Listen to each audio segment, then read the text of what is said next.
The trial of the two young women accused of murdering North Korean leader Kim Jong-un's half-brother Kim Jong Nam in Malaysia is now in its first month. Already it has provided some glimpses into how the deed might have been done, and over the coming months more revelations can be expected.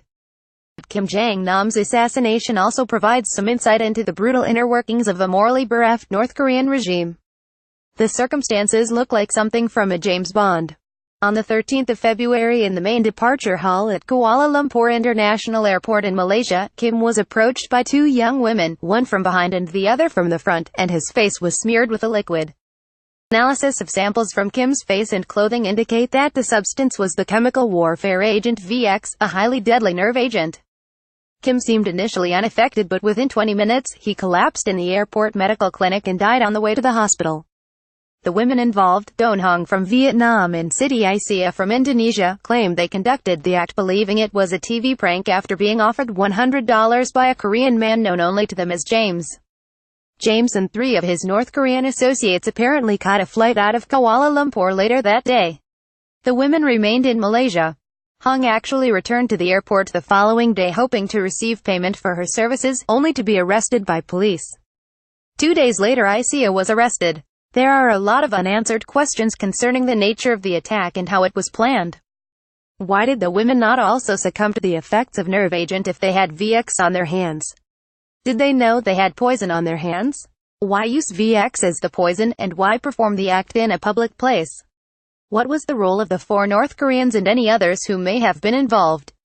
Some of these questions might be answered by an understanding of North Korean special operations.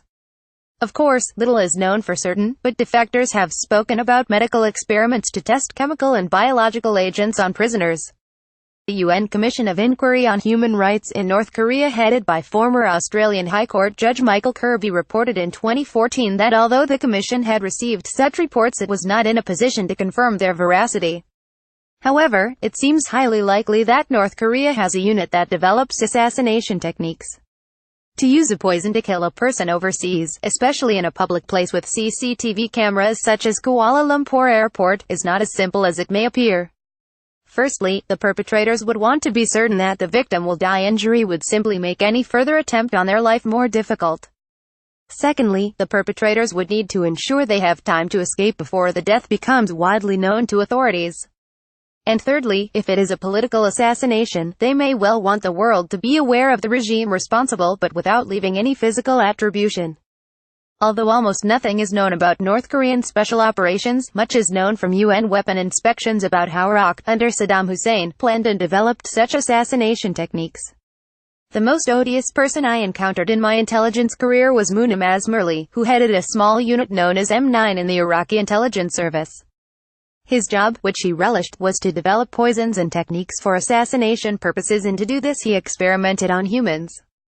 Azmirli gave a chilling account of his experiments.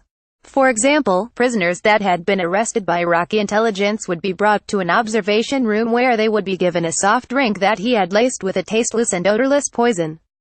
Azmirli himself sat in an adjacent room and, through a one-way mirror, would until the patients, as he called them, went into their first convulsions. Azmirli knew that death would not come for some hours, and so when dinner time came he would go home, have a meal with his family and play with his children before returning to the observation room. Death was slow and painful, but this was also deliberate, as the poisons were being developed to kill overseas Iraqi dissidents and to pass a warning to others that the same could happen to them. It is likely that something parallel exists in North Korea today.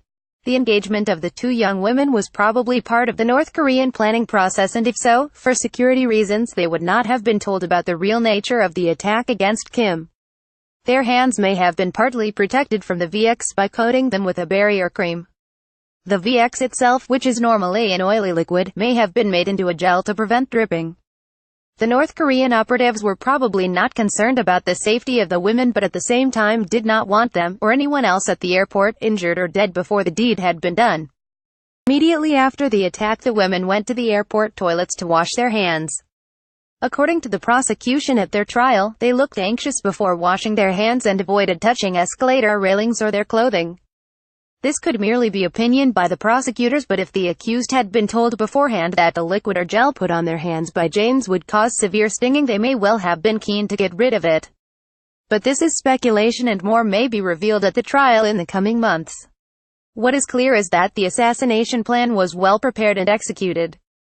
Two expendable non-Korean women were used to conduct the act, probably as insurance that at least one would succeed.